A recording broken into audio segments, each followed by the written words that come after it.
Hey Dreamer, today we're going to show you the basics of every role in our role-playing game, ChangedStars. Most roles in ChangedStars are tests. You'll count up your relevant stat and skill, add them together, then roll that many 6-sided dice. Every result of a 6 is a success. Only one success is necessary for most tests. Every success can be used as a twist, something that improves the original success, such as by making it take less time or be done more covertly. Say you want to test maneuver to cross some debris. Your maneuver is 3 and your alacrity is 3. Maneuver is governed by alacrity, so you add them together and have 6 dice. You've just got 2 successes, meaning you've got 1 to twist with. You're probably in a hurry, so you tell the Dreamweaver you'll be using your twist to move more swiftly. Now, let's roll another 6-dice test, this time a scrutiny test. We have 2 points in scrutiny and 4 in the governing stat, cognition, so we'll roll 6 dice. Uh-oh, no successes. We can accept that we failed to spot something important, or reach. When reaching, we'll gain 1 edge, tracked in the form of a distinct dice pool, and roll every non-success dice again, alongside the edge dice. While you can also reach a roll with successes, when you really need that twist, you'll normally want to save it for failures. Hey, there we go, 2 successes. One from our regular dice and the other from edge. Edge dice produce successes like normal, and may be used to twist. We'll tell our Dreamweaver we want to uncover additional information with this test. Every test rolls edge dice alongside it, but not every roll is a test. If you want lower edge, you'll need to find items or abilities that help reduce it, or wait a while in safe circumstances.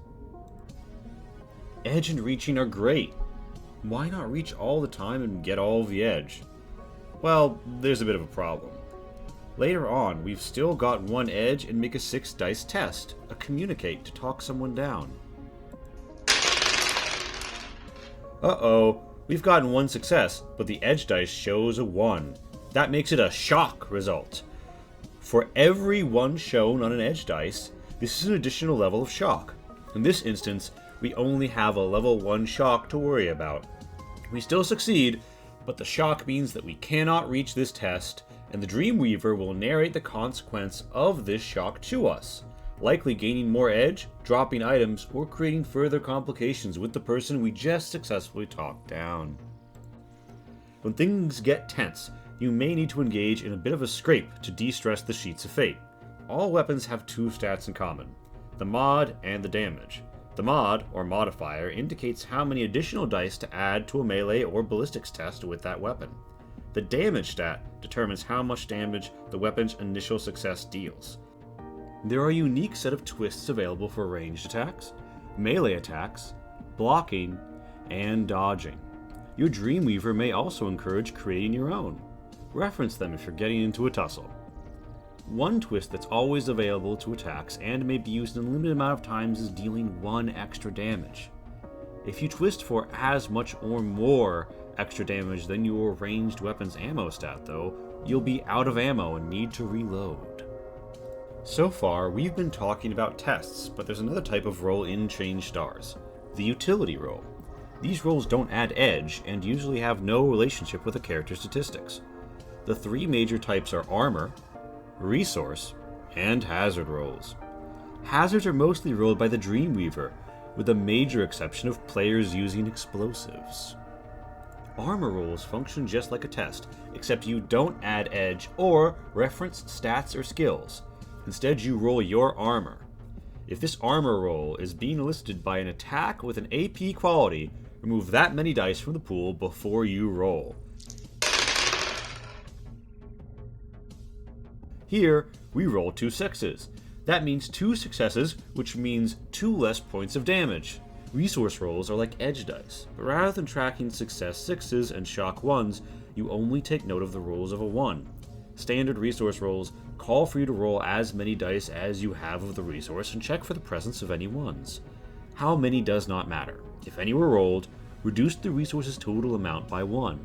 This covers normal circumstances like checking a plasma torch's fuel after using it, or a spacesuit's life support after spending some time in space. In some extreme circumstances, the Dreamweaver will have you reduce the resource by as many ones are rolled, but unless they indicate that, assume the number of ones does not matter. So, under normal circumstances, the resource we just rolled, let's say life support, goes down by 1. It's now a 5. But in extreme circumstances, it goes down by 2 and is now a 4. Hazards come from a variety of sources: radiation, fire, falling boulders, and more. Hazards are denoted by 2 numbers with a slash between them. The number on the left is the static damage the hazard deals. The number on the right is the amount of dice the hazard's utility roll calls for. A 2/6 hazard deals 2 damage and rolls 6 more dice, rolled like a regular test. You only care about the results of 6, all of which are a success. In this instance, every success is 1 more damage the hazard is dealing to those within its area of effect. Most hazards are defended against by one or both of an armor utility roll or an endurance test. Endurance is governed by resilience.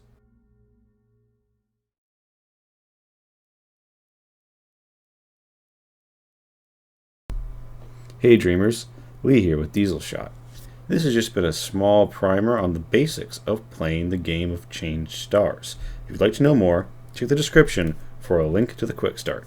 Beyond that, we stream regularly on twitch.tv/dieselshot, and we bring all sorts of Changed Stars and more tabletop content straight to your computer doodly doodle.